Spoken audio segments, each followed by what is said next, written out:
Okay. My name is Margaret Gashina from Tax Education, and I want to appreciate Kenyatta National Hospital for giving us this platform to be able to talk about taxes. And I also wish to thank Mr. Nelson, whom I've been liaising with in organizing this session. So as we start the session, I would want to request my colleague Bernice to start us off with a word of prayer as our tradition.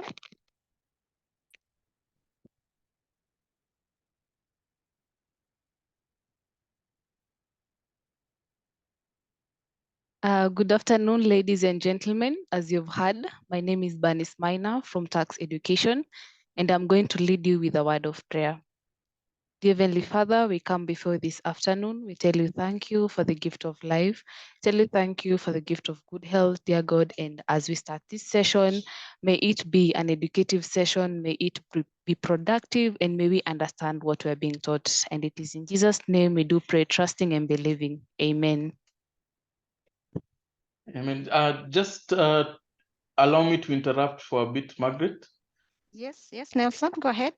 All right, just a few housekeeping rules to our participants.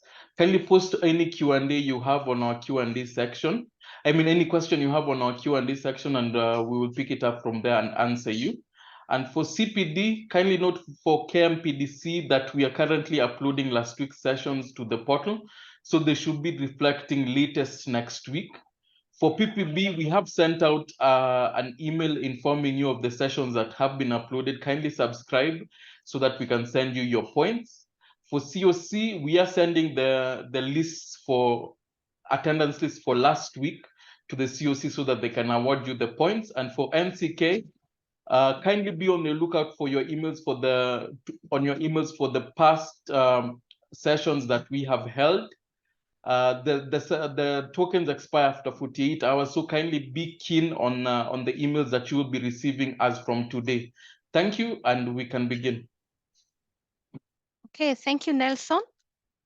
So I know maybe some of us have had issues, maybe having penalties and interest on their tax account. They've been wondering how to handle those penalties and interest, and whether there's still waiver application that is allowed.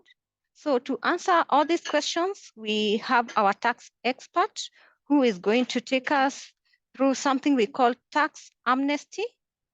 And I would wish to request that today we handle only questions that have to do with our topic for the day. And in case of any other tax question outside the topic, we are going to handle it during our other sessions, upcoming sessions. So let me introduce our presenter for the day. She's Madam Miriam Masharia. She's a chief manager from Corporate Taxpayer and Accounts Management Division, which is under Reforms and Automation Office. So without further ado, Madam Miriam, you can take the floor. Okay, good afternoon, everyone. Just to have a view of my face, my name is Miriam Wairimu. I'm from the Corporate Taxpayer Accounts Management Division. And this is the division that deals with not only debt, but refund-related issues. So during my presentation, I'll take you through the tax amnesty, and then I'll guide you on how you can navigate through these when it comes to your tax issues and as provided for under the tax amnesty provisions. And as I start off, as you can see my first slide, it shows we are rubbing off debt. This tax amnesty comes to give us a relief where we had a lot of debt that maybe we are not able to pay. It's an opportunity that the government is saying, we are giving you a relief. We are not going to collect some of the debt that you owe. As provided in the Tax Procedures Act, it says that any debt, including interest and penalty, is debt payable to the state. But the tax amnesty comes to give you a relief on the debts that accrue as a result of interest and penalties. Today I was in a forum where we were discussing about how hard it is to market KRA products, but tax amnesty is one of the best products that has come that is very easy to market. It is a benefit to the taxpayer, and that is why we are happy and proud to present to you the tax amnesty, which was introduced by Finance Act 2023. My scope of presentation will be, I'll take you through the introduction, some of the points that you need to take note of, Amnesty progress report, what we have been doing to reach out to taxpayers and inform them about the tax amnesty. And lastly, I'll take areas of support from you as taxpayers. And finally, we'll take the question and answers. As we proceed with the presentation, kindly feel free to use the chat to ask any question related to tax amnesty, and we'll be here to respond to that. So we'll learn about what, who, where, when, why, and how about tax amnesty. To start us off, the Finance Act 2023 introduced a tax amnesty of interest, penalties, and fines on tax debt by inserting Section 37E to the Tax Procedures Act. It also deleted the waiver provision. Maybe to take you through the background so that we can get to understand what I mean when I talk about the amnesty. A taxpayer, when you file your return, you do what we call self-assessment.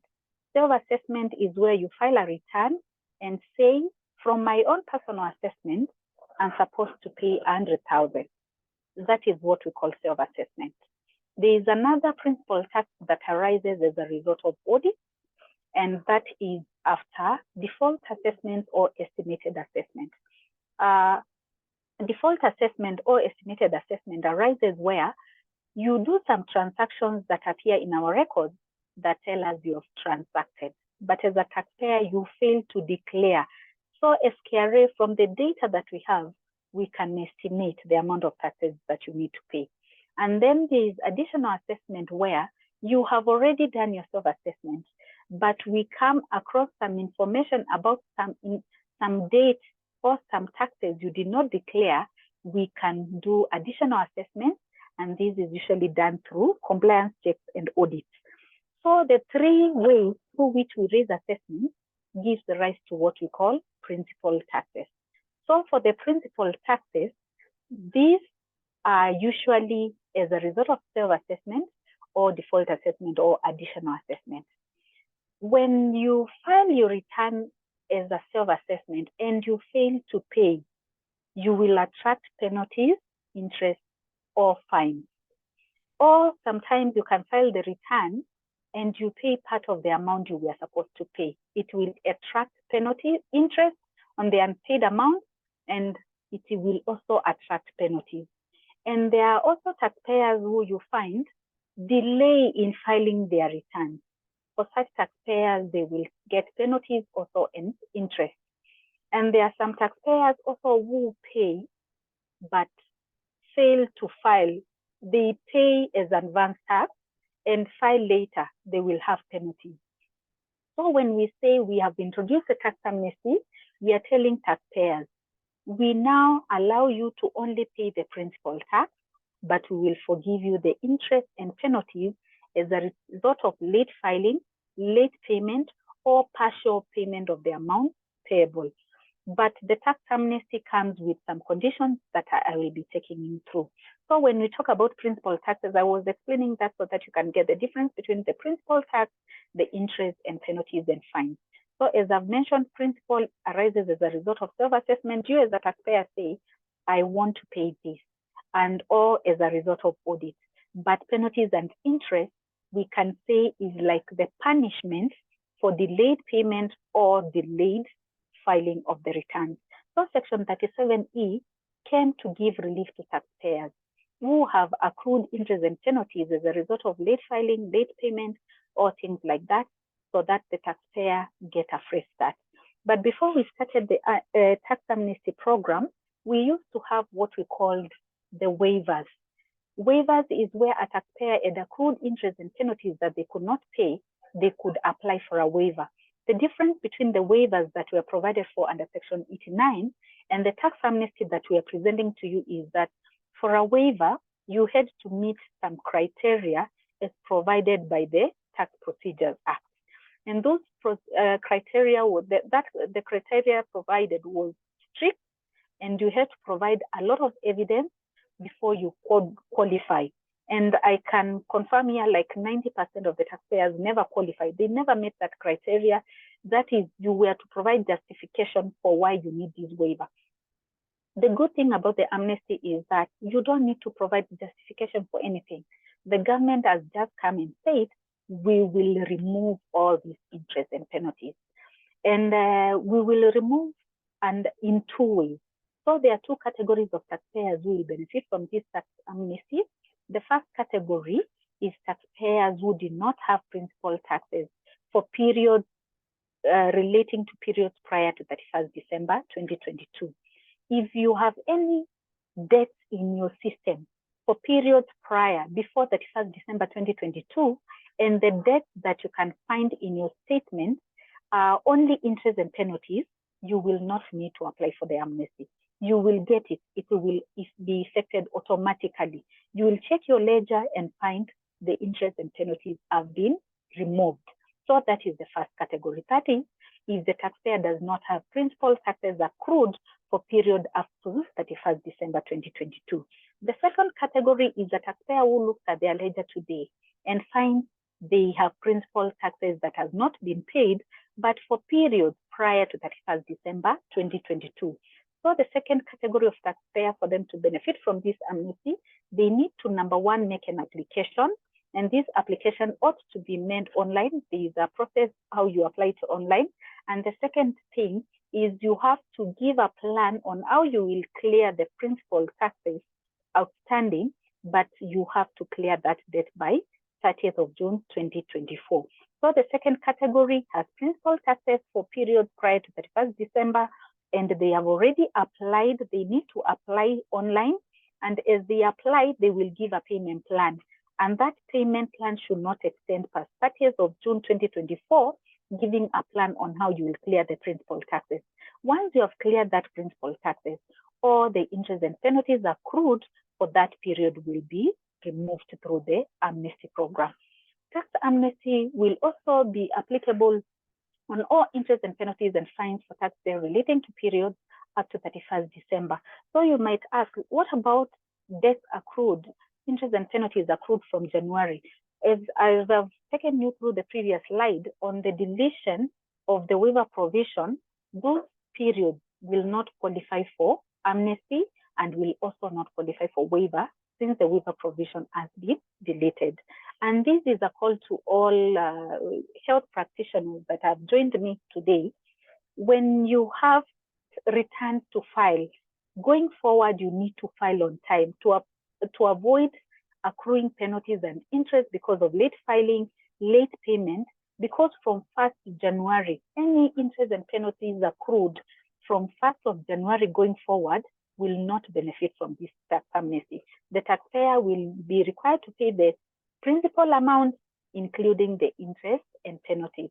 There is, however, a category of taxpayers who, before the deletion of the provision for waiver, had applied for waiver for the period from January to June 2023. For that, those taxpayers, we will process their waivers. But if you had accrued interest and penalties and you have not paid, because now the waiver provision has already been deleted, you will be required to pay the interest and penalties. And the good news about this amnesty we are offering, the taxpayers will benefit from amnesty per period. This means we'll not be looking at your PIN and checking, does Miriam have any debt in the ledger? We will be looking at a period. If we go to your ledger, let me call it a statement. When we go to your statement and find there is a period you don't have principal taxes, but you have interest and penalties, we will remove that one and you will not need to apply. But for the period that you have principal taxes, you will be required to apply for amnesty, and also you'll be required to give a plan and clear that debt before 30th of June 2024, so that you can get the amnesty. So the good thing about this, it is per period. We'll be looking at, if this is period, it's VAT for December 2022, we'll look at it. If there is debt, you will have to apply. If in May 2022, there is no principal taxes, you will get the amnesty. You will find that we have already processed the amnesty. But we also need to take note that despite applying for the amnesty, it is not a guarantee where you don't clear the debt by 30th of June 2024. So for you to get the amnesty, the act of applying does not give you automatic amnesty. The amnesty will only be effected upon paying of the principal taxes in whole for that period. So upon clearing the principal for one period, the debt for interest and penalties accrued will be cleared at that time.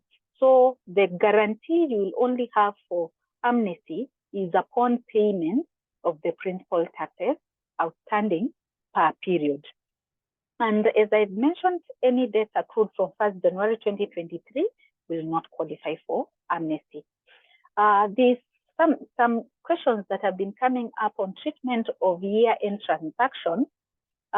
This applies to, I can say mostly it applies to VAT mostly, where a taxpayer has a VAT obligation, where the tax period was December, but the amount is payable in January.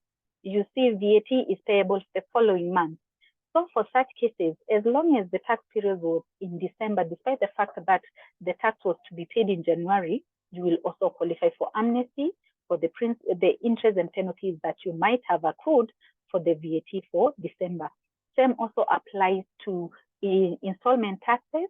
As long as the year end, for the financial year end for that company, for the installment is at 31st December 2022, going backwards, the taxpayer will get amnesty despite the fact that the balance of tax is payable from January going forward.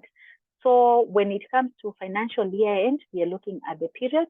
We are not looking at the when the tax is payable, when the tax was to be paid. We are looking at when was the tax period for which this debt is being declared or assessment is being declared. But as we talk about amnesty, we need to talk about some exclusions to the amnesty provisions. Number one is debts that are rising from custom transactions, that is duties, are not subject to amnesty. The amnesty came to cater for tax laws that are covered under the TPA, Tax Procedures Act. And in the tax laws, we mean Income Tax Act, Excise Act, VAT Act. So it does not cover ECMA. ECMA is the East Africa Community Customs Management Act, which deals with duties and levies for customs. So this amnesty does not extend to that. This amnesty also, as I said, will not cover debts from 1st of January coming forward.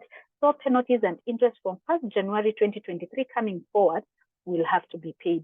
And lastly, there is an exclusion that if there is a penalty that has been charged under Section 85, it will not qualify for amnesty. And this is the tax avoidance penalties. They will not qualify for amnesty. The taxpayer will be required to pay. And once you pay these penalties under Section 85, in case there is interest for the same period, you will get the amnesty. And how are we effecting the amnesty? Somebody might ask, how will I know that I've gotten this amnesty? You will know you have gotten amnesty because upon payment of the principal tax, you will get a notification in your email that you have already gotten amnesty for that period. And we are effecting amnesty in 3 ways. The first one is for the automatic amnesty. This is the taxpayers who don't have any principal taxes in their ledger for those periods. For those ones, they will not need to apply, as I mentioned. They will just get the automatic amnesty. And this before the end of the month, it will be up and running. You'll just check your ledger and find all your debts are cleared. That is the principal, that is the penalties and interest. The principal has to be paid. The second category is the second way we are doing effecting the amnesty is upon application for taxpayers with principal taxes. Upon application of the amnesty in the system, that act of applying will trigger amnesty for the period you did not have principal taxes, but you had penalties and interest that had not been paid. And the third act of triggering the amnesty is upon payment. For periods that are principal taxes, once you clear that debt, the system will be triggered to give you amnesty for that period. And when I talk about the interest and penalties, this also applies to non-filers. If a taxpayer was a non-filer, they once they start filing, the interest and penalties that should have been imposed will be imposed at the time of filing. So this is a call to all taxpayers out there, all of us. If there are some returns you have never filed, don't think you'll get the automatic amnesty, because this is how our system works. The interest and penalties will be imposed upon filing. We don't impose the interest and penalties before you do that. So we need you to file the return. Once you file the returns, the penalties will be imposed, and then the amnesty will apply. So we request any nil filer, if you have a VAT obligation, you have your pay-as-you-earn obligation where you have not been filing, you need to file so that you can benefit from this amnesty. And also, when we talk about filing, there are two ways of filing. You can say, I did not transact. Why are you telling me to file? You can file what we call a nil return. A nil return, you don't need to declare anything. You just go to the system, you'll find the option of nil return, you file. But where you transacted, you need to capture the correct information about your transactions so that now the interest and penalties can be imposed. And if there is any principal taxes to pay, you enter into a payment plan to clear it, then you can benefit from the amnesty. And also there are some issues that we need to take note of. When you're doing the amnesty application, the system will show you all the debts you have, the period. It will only populate for you the periods with principal taxes. So as you look at the periods that have been populated by the system, you might notice some periods that you don't agree with that debt. You see a debt, but you are so sure you paid. And this happens maybe because of some reasons which I can mention. Number one is as a result of maybe you made a payment without generating a PRN, a payment registration number. When you do that, that payment will never appear in our system. You will receive it as a collection, but your statement will never be updated, because what connects our payment with the statement is the PRN. So where you did not generate a PRN, the payments will not be updated. So for such cases, you might find the system populate for you that debt, yet it's not valid debt. Another case is where maybe you failed to pay debt for some time, and then we followed to take up what we call enforcement tools or enforcement measures, where maybe we went for agency notice, we went to your bank account to recover the money. When we recover through agency notices, most banks remit through EFT or RCGS. And for such cases, you find there is no PRN. So a taxpayer will be so sure the bank remitted on their behalf, but when you look at their ledgers, the ledger is not reconciled. So for such cases, we request the taxpayer to provide evidence of payment so that we can update your ledger. And then upon updating, the penalties and interest thereof will now be removed. The other thing that can cause debt to be invalid in your ledger is where maybe you had a debt, an assessment was raised for which you objected. You did not agree with that assessment. We have options and avenues of objecting to that debt. After objection, the case maybe went to ARO, independent review of objection, and then a decision was finally reached. Maybe assessment was raised for 10 million, and then they decided to revise it to 5 million. And maybe after the decision was made, the changes were not effected in the system. So in case of such cases, you might find you had a debt of 10, it was revised to 5, you have already paid the 5. You don't agree with the extra 5 million, which is in your ledger. For such debts, when you're doing the amnesty application, don't click those periods for which you don't agree with that debt, because it is invalid. But once you leave those periods, kindly follow up with your relationship manager or debt manager to follow up to ensure the debt is cleared. That is what we call ledger reconciliation. Follow up to ensure that your ledger or statement is reconciled to reflect the correct position. You might also have a system issue. There are some issues that were reported where automatic assessments were raised for VAA for the period January 2019. For such cases, it was notified to the taxpayers that they should ignore such assessments. And for such, we are doing a system intervention so that those debts can be removed because they were not valid. So in case when you go to apply for the amnesty and you find debts that are invalid, or debts that you feel this principal tax have already paid, or this debt is under objection, you are requested to skip, because the system allows you the option to pick only the debts that you agree to take a payment plan on. But after you do that, ensure you follow up with your debt office so that that ledger can be reconciled and you take advantage of the amnesty. There's some information you can find on our website about the tax amnesty. And these we have uploaded the guidelines. The guideline is a bit detailed on what you need to do to qualify for the amnesty. So you can check this through our website. I will be posting these to the chat so that you can also copy the link and go directly there. We have also developed and implemented tax amnesty system solutions in iTax. So when you're applying for amnesty, I've talked about when you're applying for amnesty, you also need to apply for payment plan. You don't go to the system and apply for the payment plan the way we used to do earlier. There is an amnesty system. We are calling it the amnesty functionality. It is under what we call debt and enforcement. I'll be taking you shortly through that. Just in brief, I'll just pass through it. And I will also share this slide, this attachment here, which is a step-by-step guide on how to navigate the amnesty system. We have also been carrying out stakeholder engagement forums. So I encourage you to be on the checkout. Be always checking our social media pages. You will get updates on the next forum where we'll be discussing issues to do with tax amnesty, not only tax amnesty, but also general issues to do with KRA. So kindly keep updating yourself on what is happening on our social media pages. Like we have been going through the TV sessions, we have been doing radio sessions, sensitizations. We have been doing publications that have been made on tax amnesty. So kindly keep updating yourself through our social media on the next step we are taking on the tax amnesty. We also did a public notice communicating to taxpayers about the amnesty, and also shared some email messages to taxpayers on the tax amnesty. And going forward, for the initial emails that we sent, they were general. They went to all taxpayers, communicating to them about the amnesty. But the next phase of our emails, they will be targeted. They will just go to specific taxpayers who have debt. That is principal taxes. If you have only penalties and interest, will not reach out to you because you'll qualify for the automatic amnesty.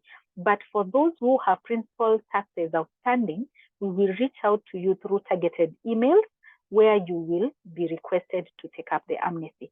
Also on our website, we have updated the FAQs we have uploaded.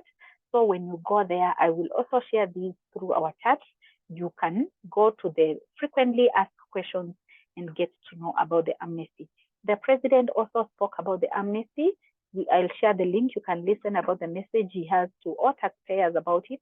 It's an opportunity that the government has given to taxpayers to have a fresh start and find it easy to take up the amnesty.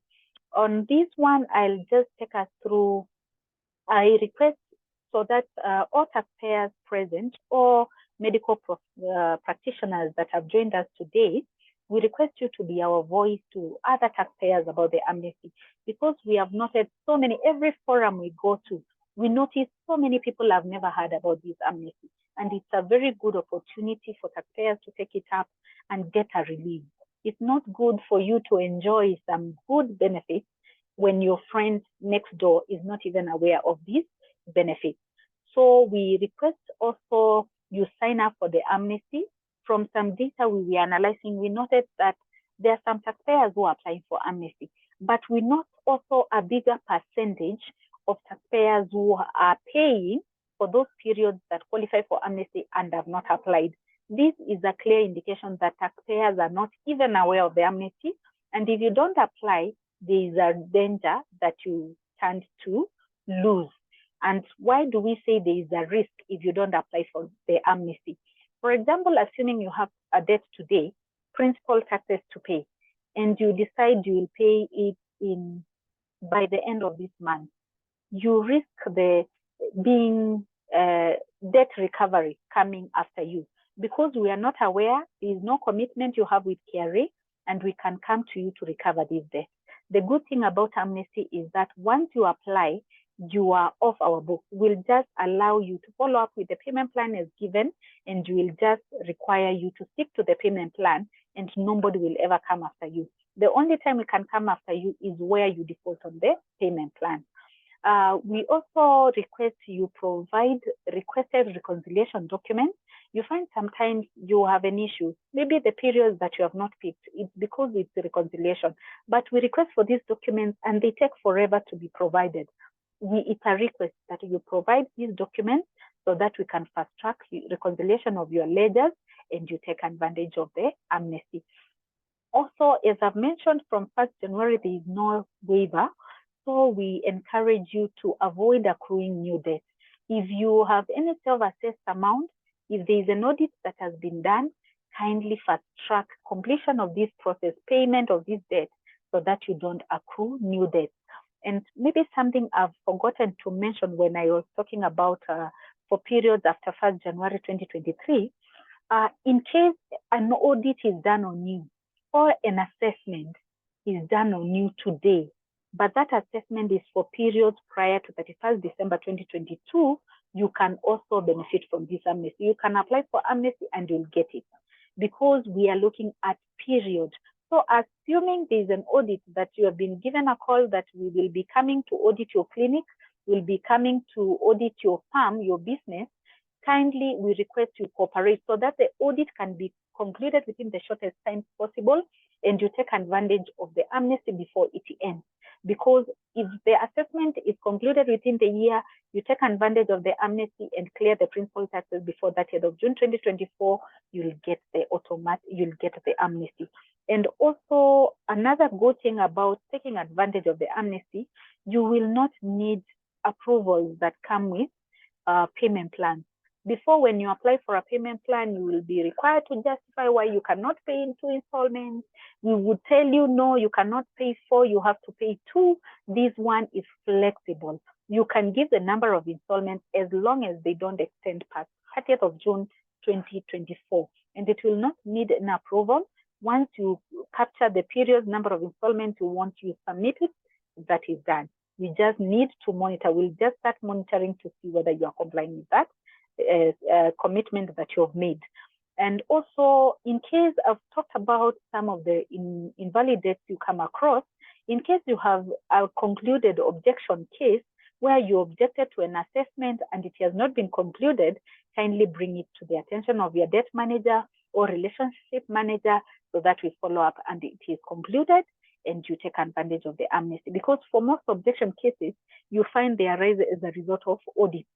So for the audit to be done, it means an assessment is being raised for past period, meaning interest and penalties will automatically be charged. And if this objection decision is not captured correctly, it means we cannot effect amnesty for that period because there is principal tax. We are not going to effect any amnesty for period with outstanding principal tax. So for you to get this amnesty for the interest and penalties that were genuinely imposed, you can only benefit once the objection decision has been effected and captured correctly in the system. So in case you have cases that were concluded and you look at your statement, you find the debt is more than what was agreed, bring it to the attention of your debt officer, debt manager, or relationship manager, and you'll be assisted.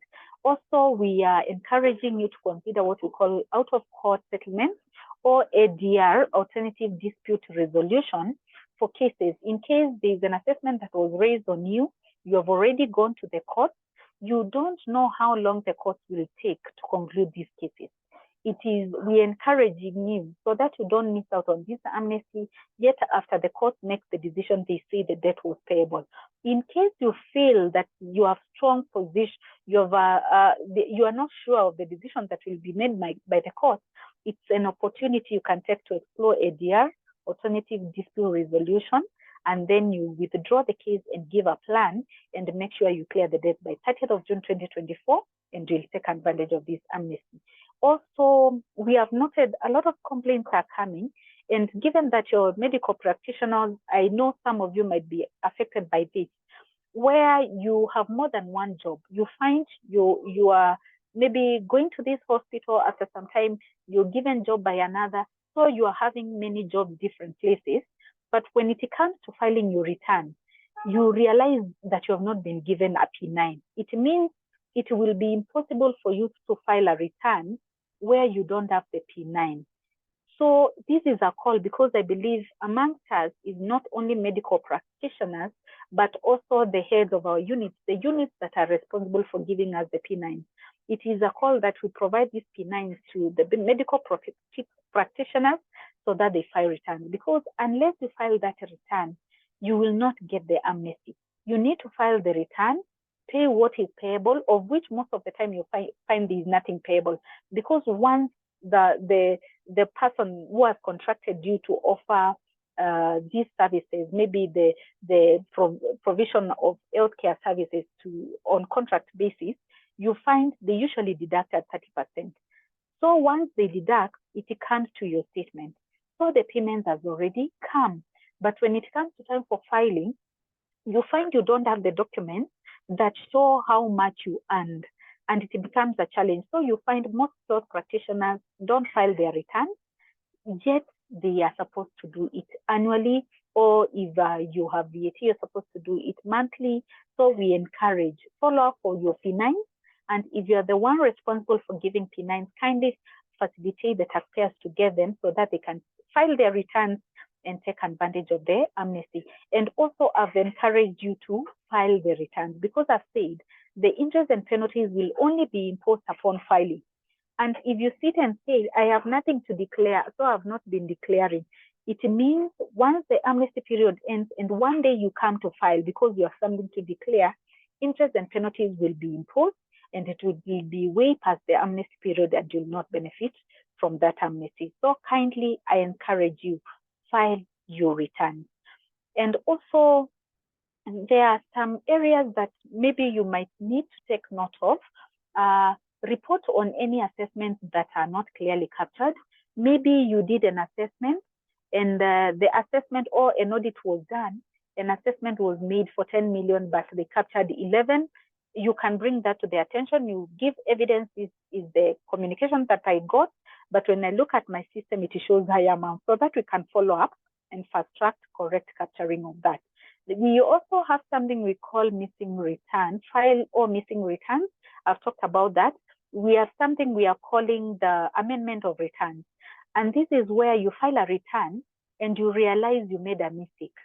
You don't need to carry forward that mistake year after year. Where you realize you made a mistake, there is an option called return amendment. You go to file a return, but instead of picking original, you pick what we call amended return. So we have also gotten some few complaints that taxpayers did amended return and it has not been approved. When you're doing an amendment downwards, meaning you're reducing your liability, it is automatic. It needs approval. Where you say, I had said I need to pay 10 million, but now I need to pay 8, it needs approval. But where you're increasing the liability, you're saying I had declared 10 million. After checking my books, I find that I now needed to pay 12. It will be automatic. So in case you have some return amendments where you amended your return downwards and it has never been concluded, bring that to the attention also of your debt manager or relationship manager for assistance. And we also encourage what we call voluntary disclosure. What is voluntary disclosure? Is where you evaluate your records over time, over the past period, and you realize there are some periods you did not declare the correct amount. As I've mentioned to you, it's better you do VDT, you do voluntary disclosure now, instead of waiting for audit to come and assess you, because you don't know when they will come, and they might come past the amnesty period. So in case you find there are some transactions that you skipped, you did not declare, this is the opportunity you've been given to do voluntary disclosure. And once you disclose the amount payable and pay before 30th of June 2024, you'll also get the automatic amnesty. And that was it about my presentation. But before I conclude and start taking the questions, I wish to share with you I want to show you, let me end the slide. I want to show you the amnesty application process. Just a minute. I want to show you the document on how you will navigate through the system to apply for the amnesty. And this is it. I have mentioned that I'll be sharing this through the chat. So don't bear with us after the presentation, because I believe we have given our information, you'll be getting the same. It's not, I think I have a challenge. It's not opening, but that is not even a big issue. We will be sharing through the chat. So bear with us, we'll be sharing with you through the chat. So I think we can go to the answers, questions, and the Q&A session. And I'll try to take as many questions as possible. And before we end the session. What about penalty for Mag? Maybe before I take the Q&A, my co-host, do you have any comment before we go to Q&A? Miriam, I think you can just go ahead. Okay. So that we save on time, let me just go straight to the Q&A. What about penalties for not filing VAT returns before any trading with that company? Does the waiver apply? Maybe let me explain about maybe straight to VAT obligation. There are two ways of treating the VAT obligation. Some taxpayers were given VAT obligation erroneously, where you feel you have VAT obligation and you did not need to have it. You don't trade with vatable products, or you have not reached the threshold for VAT.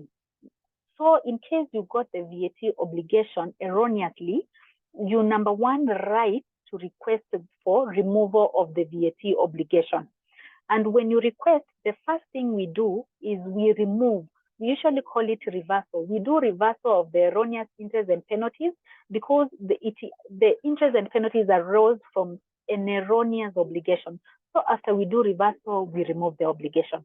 But there's the second category where a taxpayer wants the VAT obligation, but because of one reason or another, they have not been filing their return. We encourage you, in case you have this VAT obligation, you have not been trading, VAT obligation comes with a responsibility to do monthly returns. So the best thing you can do is do new returns. If you have not transacted, you have not traded, you are encouraged to do a new return. Filing a new return does not take even 2 minutes because the system asks you, do you want to do a new return? You click yes, it tells you submit. So file new returns. Once you file all the new returns, you will get amnesty for periods up to 31st December 2022. For periods after 1st January 2023, kindly give a plan on how to pay the interest and penalties because periods from 1st January will not get amnesty, will not get waivers. So you just need to give a plan on how you pay that debt. I think I've responded to that. The timely presentation in these hard times. Yes, we appreciate the fact that it's a good thing we are giving to taxpayers. Kindly emphasize how one applies for tax refund as an individual taxpayer after filing ITAS return. Is there a deadline to claim refund? Okay, when you want to apply as an individual, I believe that is what you've talked about. When you go to your iPage, there is what we call iPage. In case you are not aware of how to navigate to there, just go type KRA website. Maybe my co-host, you can type the link on how they will go there. You go to KRA website, then you'll find somewhere where it says file return. When you go to file return, you'll be click, you will log in. Once you log in case you've forgotten your password, there is an option which tells you forgot password. Once you click it, it will send you an email through the registered email. And also, thank you for this question because it has just reminded me of something. We have noted a lot of taxpayers who have the wrong emails in our website.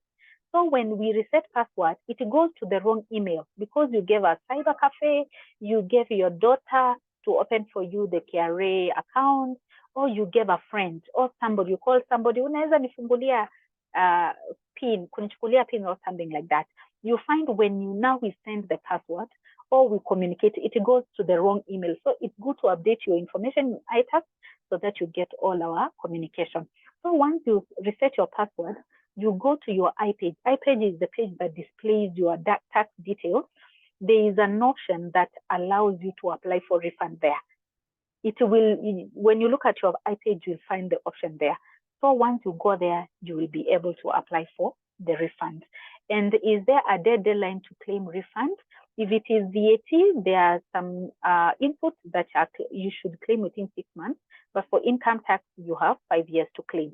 But the good thing is, in case you forgot to apply for refund and it's past that time, there is an option that has come of offsetting. You can carry forward the credit. If you had on overpayment, you can carry forward that credit and use it to clear future tax liabilities. So all is not lost.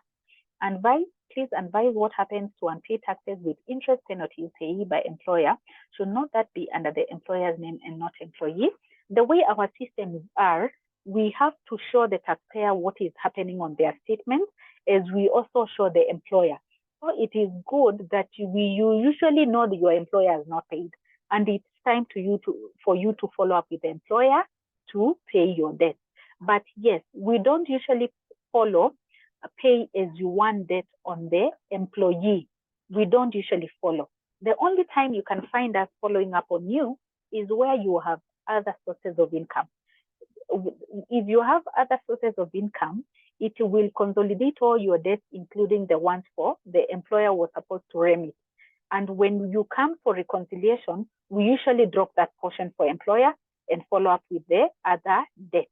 But we don't usually demand. If there is an payee obligation, the employer was supposed to remit, we don't usually demand from the employee. We demand from the employer.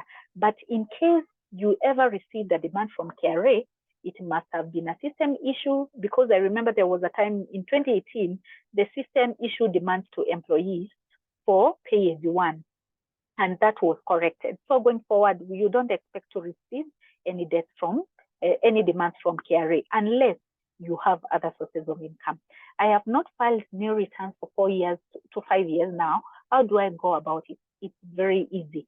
Just go and file those returns. I've explained to you that it's very easy. Go to your iPage, you file the return. It tells you file return. If you were employed, you need to follow up for P9s. I've mentioned about the need for P9. Tell your employer to give you the P9 so that you file your return, and then you'll benefit from the amnesty, because now the penalties will be imposed for late filing, and then you'll take advantage of the amnesty. In case you were not in business, maybe you cleared university, it took you some 3-4 years to get a job, maybe you did not file during that period, kindly file new return, and then you'll get the amnesty. I had filed my return well, but I went to KRA branch for amendment because I had not claimed for exemption due to insurance. Why did I find an email telling me that I had 1 year arrear, and yet I have a certificate of tax compliance? Okay, when you look at the tiny print at the bottom of the TCC, we call it the TCC, tax compliance certificate, it says it is not evidence of lack of debt. We can give you a tax compliance certificate because there was an agreement, because there is, maybe you provided documents to provide, which showed that the debt was not valid. But the fact that you hold the RTCC does not mean you are compliant. It just means we are aware of the issues that you have and you're working towards resolving them. So when you say you filed the return well, but went to KRA branch for amendment, so it means you went to have the return amended, or you had amended to claim your insurance, and then you got an email telling that you have a debt arrear. It might have been a debt that arose as a result of maybe the way you declare the return. You might have done a mistake. So kindly check your return, because they are not really related, finding that you have been told that you have a debt. So just confirm from the return, did you file correctly? Because sometimes you find you might make a mistake when you file. I've seen a taxpayer say they have a debt of 1 trillion because they typed. They forgot to put a debt for 00 after maybe 100 shillings. They put 10,000 shillings. Confirm whether you made a mistake. In case you made a mistake, do a return amendment to capture the correct amount. Also, we have seen cases where employer makes a mistake and remits less than what's supposed to be remitted. So for such cases, as a taxpayer, you need to pay because you are the one who benefited from the extra amount that was not remitted by the employer. In case I have to look at my account records using an auditor and want to pay any tax owing, how will my case be dealt with? Yes, you can use an auditor. The system allows you to have a tax agent. It allows. And in case you have a tax agent, they will be given rights to your system, and they are the ones who will be doing your tax-related issues. So for such cases, it's not an issue. You will have access to the system, and also your tax agent will have access to the system. So it is allowed, and the auditor can sort your issues. So you have said what to and want to pay any tax owing, how will my case be dealt with? The auditor, if you're using an auditor, they will guide you. You can use an auditor, you can do it yourself. So it's very easy. You can use an agent that is an auditor, or you can do it yourself. I have a domain limited company linked to me, registered around 2000. Last year, I paid penalties for unfiled return or VAT. I am not interested in the company anymore. The other director name strangely does not appear. Probably did some ukora to remove their name. I am worried that KRA will keep coming back to me to pay debt for that company. Okay, you have talked about the company being dormant. I advise you to do this. If the company is dormant, you can request for the activation of that PIN. And you say you are no longer using the company, you don't intend to use it, remove the VAT obligation and deactivate the PIN. We do that. We usually do PIN deactivation. So request for that. And when we do that, we will remove all interest and penalties before 31st December. In case there is any debt, interest and penalty that was to be paid from January, that is the only time we can request you to enter into a plan. About the ukora being done, unfortunately, I'm very sorry if you think something like that happened. But when you're changing any information in the system, I believe all directors should be informed. But the best thing going forward is request for removal, deactivation of the PIN, so that you don't need to keep on worrying about that. And also, you have talked about you paid penalties. If a company has been put under dormancy, we are not supposed to charge penalties. And in case the system charges, we do something called reversal. So you're not supposed to be charged interest and penalties if the company is under dormancy. Is it possible to consider those of us who, for some reason, have not been able to pay taxes by holding cans or having clinics where citizens without harassing people? Currently, your team is backdating taxes, and my fear is many SMEs will either close or end up not being able to meet the obligation. People are afraid of aftermath, and this scares the citizen. Kindly try to be more friendly to achieve the target without making Kenyans feel intimidated. I appreciate your feedback. And given this forum was organized by the Tax-Based Expansion Taxpayer Services, I believe this is feedback that we have gotten, and the team can take advantage of this, and we make it the forums friendly, because I know most taxpayers fear coming to KRA. They think KRA is all about harassment, KRA is about money, but we can set forums where they are friendly. You can discuss your issues. You say you're willing to comply going forward, and you'll be guided on how to go about it. I appreciate your feedback. If I work with an organization that taxes my salary pay as one, but does not remit, such that my ledger shows I owe payee, yet I was deducted by employer, how can this be cleared from my ledger? Because they cannot get a tax compliance certificate because of the unremitted pay as one. Number one, you've said this is a company that has not been remitting. They have been deducting and not remitting. I will refer you to section 37(2)(c) of the Income Tax Act. It says the responsibility of paying pay as one lies with the employer.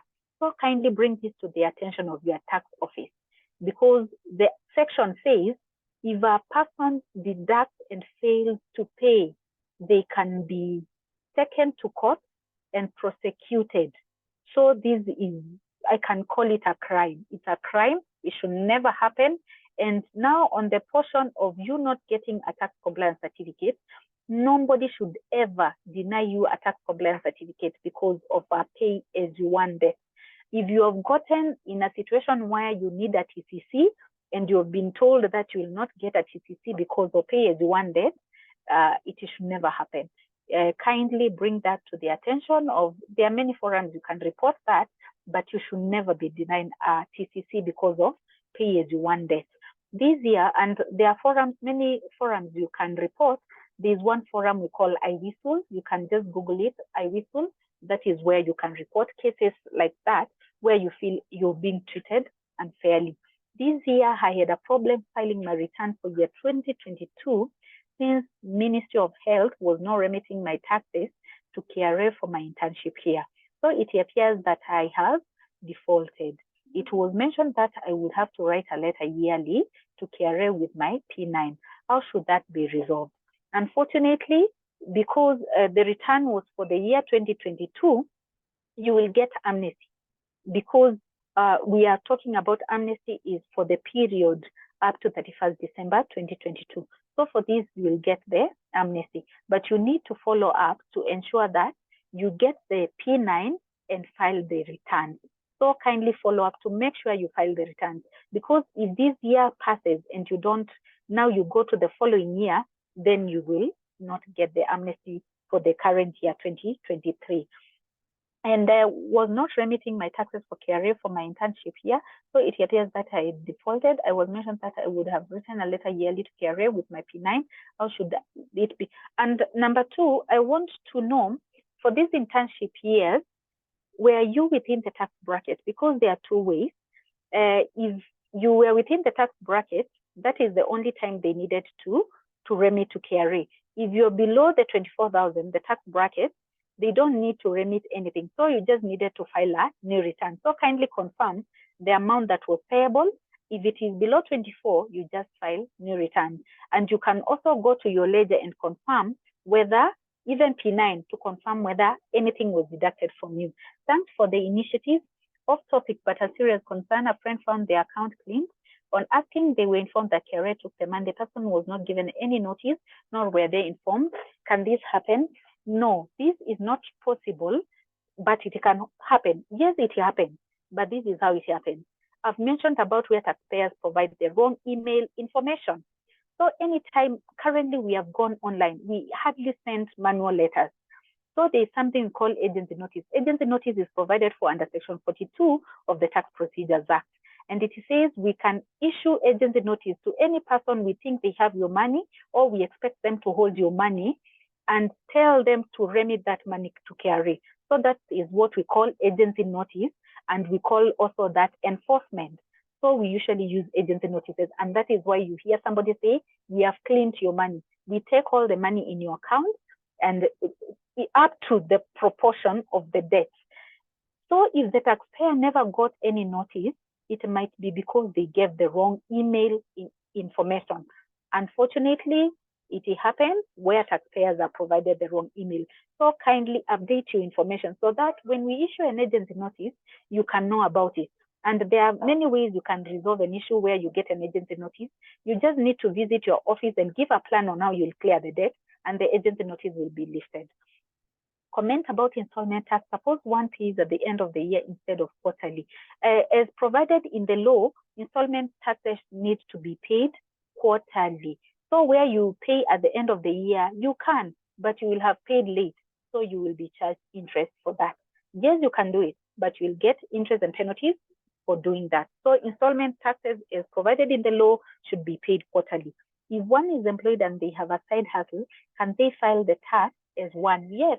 Side hustles, when you go to the return and you're filing, there are many options. It shows the different incomes. It says you can have, if it is a self-employment, you just need to declare the extra amount, and it will be what we call, what do we call it? It has different levels of taxation. So the first amount is taxed at 15% graduated. We call it graduated.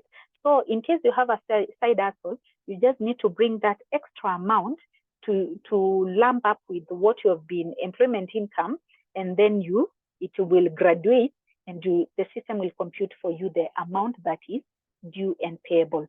Is there a threshold for CGT, capital gains tax? There are, however, some cases where we don't charge CGT. What we know, there is exemption to CGT. You just go to Income Tax Act. It will show you the exemptions, cases that have been exempted from CGT, but there is no threshold.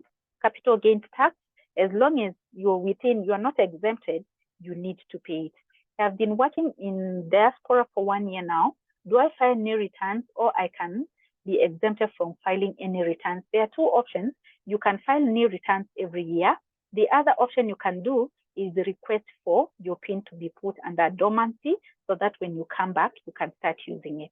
So there are those two options. But I would advise do the new return. New return is very easy to file, and you'll keep in touch with your country.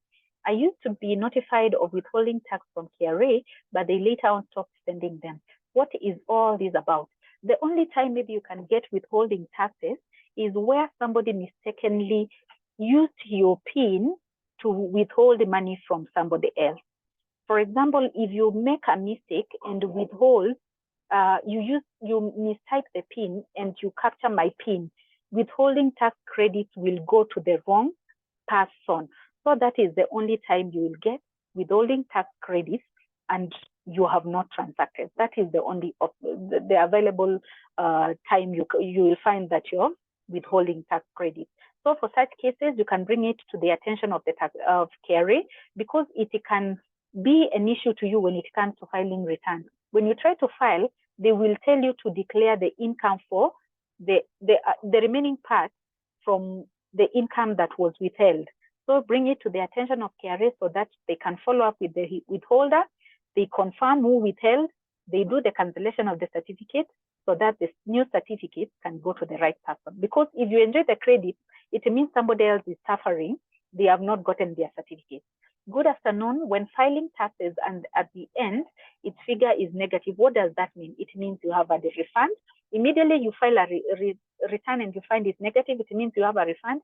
You can go there and apply for a refund. And sure, we give refunds. Is one expected to still file returns even if they relocate abroad? Yes, you can file new returns or you can request for suspension of your PIN. Who is supposed to file income tax return? All Kenyans above 18 years, whether employed or not, asking for my teenage adolescent children. The only person who is supposed to file return is somebody who has a PIN. And this PIN comes with the obligation of income tax individuals. And we have noted a lot of students, when they go to university, they are required to get a PIN to get help. So they forget they need to file returns, but we're encouraging them to file returns.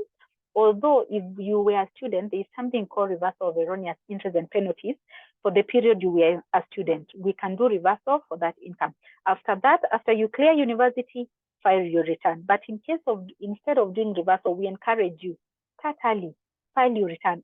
Immediately you get a PIN, file your return. Although the Act also talks about if you have any transaction, any taxable income, you file return. So there are some tax obligations where it says where you have taxable income, but others say you have to file a return every month if it's VAT, things like that. But we encourage file your return every time you have a PIN. If it's income tax, you do it annually. Before mwezi wa sita, some people wait until June to file, but from January you can start filing. A scenario where you get to file for the return and you get a negative figure, how do we claim for the refund? I've explained. Just go to your ledger, look at iPage, up or due, utaona somewhere where you are told apply for refund. You just click there. It will populate for you the periods that you have overpaid.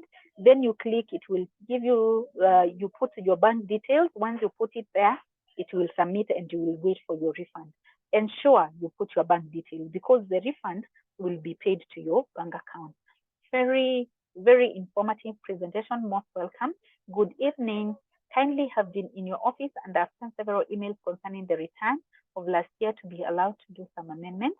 Even have visited Machakos office 727, no answer. Which way now? If it's about return amendment, kindly, maybe I will put you to the extreme because we don't want any taxpayer to miss out on amnesty. There is a group we call CIC, Complaint Management Group. Go just type, you can even Google on KRA website, you send an email to cic@kra.go.ke. That will come as a complaint. When it comes as a complaint, we have an SLA, that is service level agreement of 30 days. All complaints must be resolved within 30 days. So when it comes as a complaint, it will be escalated to the respective person and they will be held accountable to respond within 30 days. Apologies for that if you have waited for long before it can be done. What will happen to someone who has been filing zero return for 8 years? There is no problem. As long as you've been filing nil return at the right time and you're not transacting, there is no penalty because you've been filing on time, and you just need to clap for yourself because you have been compliant and doing for the right thing. But in case you have been doing nil returns but doing it late, you'll get amnesty for those periods. But going forward, we request you to be filing the nil returns on time. And once you get into a taxable income, you get employed or you do a business, now convert from a nil return to a payable return. How do I go about writing off some of the expenses incurred to earn from my side hustle? I'm employed, but also have side hustle mostly online. Yes, there are two ways. We have something we call TOT, and I would advise you to take advantage of this turnover tax. And this is where, in case of those side hustles, you don't need to keep on thinking about your expenses. The rate used to be a bit lower. Now it has gone to 3%, and you don't need to worry about expenses. Just compute how much you have earned, pay 3% every month, and you're done.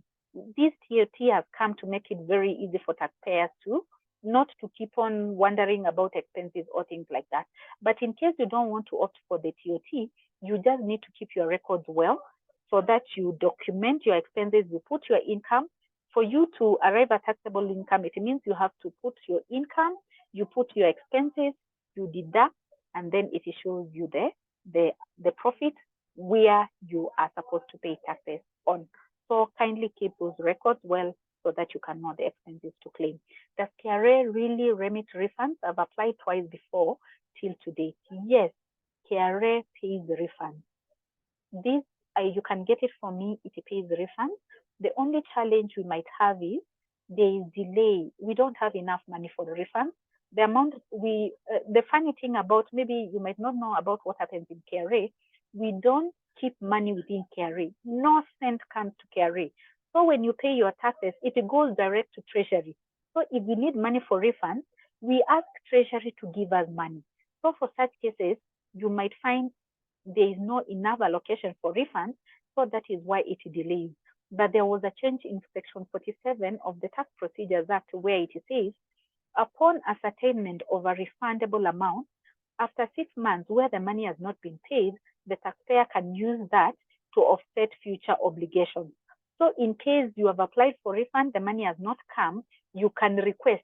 For example, if you are doing business, instead of paying the installment taxes, tell them I will not pay, offset using this money you have not paid me. The law allows that. Yes, we pay refunds and when the money is available. If it's not available, there's a provision for offset. I got a letter of having some unpaid amount, contracted KRA officer, but to date, no response. When I go to the local KRA office, they refer me to go to that office that sent the letter. Claiming system are not connected. Wow. What can I do to know where I stand with KRA? Our systems are connected. Unfortunately, our systems are connected.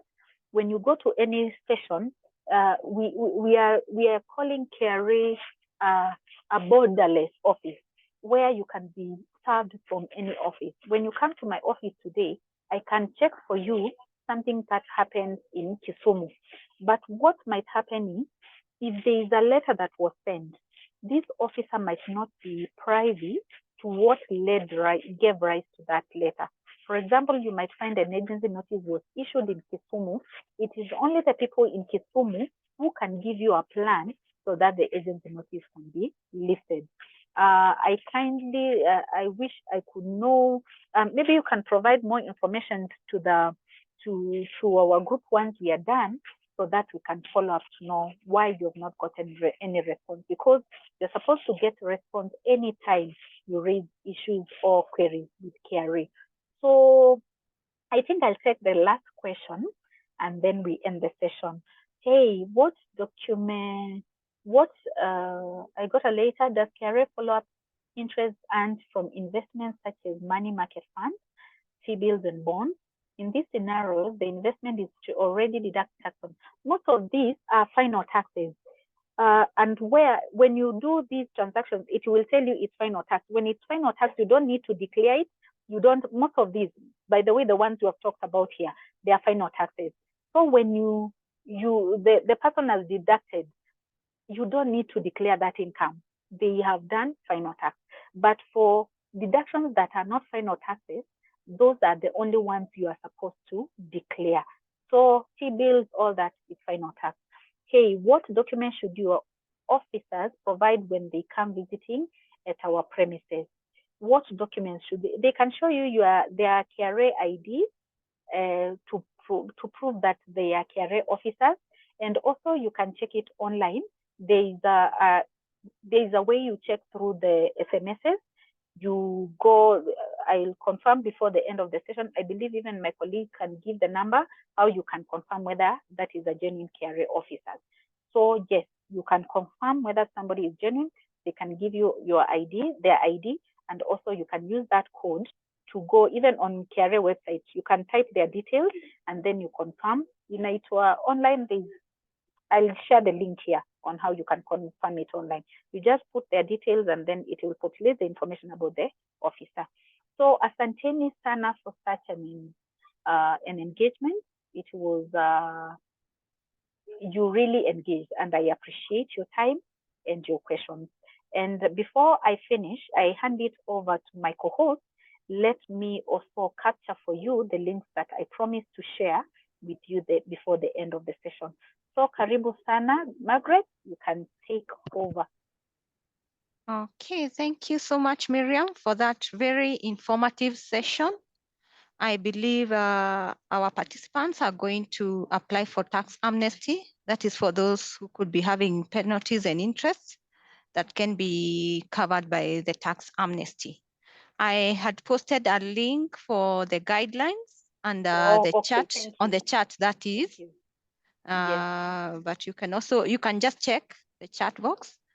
And our website is www.kra.go.ke. We also have a lot of information on tax amnesty on the KRA TV. You can just search for KRA TV and you can check out forums where we had some discussions on tax amnesty. But I also believe maybe KNH has also recorded the forum in case someone logged in late, they want to catch up with the information that has been shared. So we want to thank Mr. Nelson and team. Thank you so much for hosting us on this platform. And Miriam, you have done a wonderful job. I can see some hand claps. I can see some appreciation going up. I wish to end the session at this point, unless Nelson has anything else for us. Miriam, those hand claps are for you. Can see some flowers. Much appreciated. Yes. Much appreciated. Okay. And also to mention something, the presentations will be shared with you, and in the presentation you'll be able to get the documents I've talked about, the how to navigate the system to apply for the amnesty and such things. So, and also we'll share the FAQs, frequently asked questions, through the presentation. Karibuni sana, asante, Margaret. Okay, thank you, Miriam, for that. Nelson, I don't know whether there's anything else, or we can. Mine is just to thank you and your team for always educating us on matters tax. For those who are asking about the previous sessions of this session, we have uploaded them to our YouTube channel, which is at KNH Research, and this one will be uploaded as well. So you can always visit the channel at any time for your review and also gains the education we've been offered here today. We will be having another session today at 7. We are continuing with our pediatric diabetic series. That is, we'll be looking at long-term microvascular and macrovascular complications of diabetes. So be sure to tune in and gain from the knowledge or the information the presenters will be sharing today. On matters CPD, as informed earlier during when we were opening the session, for KMPDC, we are working on uploading the sessions for last week. So you should be receiving, or rather the points will be reflecting on your ICPD account by latest next week. So kindly be on the lookout for that. For PPB, we have sent an email notifying you of the previous sessions that have been uploaded. Kindly visit the portal and subscribe for those sessions so that we can be able to send you the CPD points. For NCK, your points normally expire after 48 hours. So this is to mean that we will be sending the points via email. So kindly be keen to check on the emails you will be receiving from KNHCPD and upload the tokens so that you can receive the points for the sessions you have attended. For COC, we are working with the council on uploading, or rather we are sending the attendance list for the previous sessions so that they can award you the points from the portal. Thank you so much for being with us today, and we look forward to seeing you in the evening. Thank you.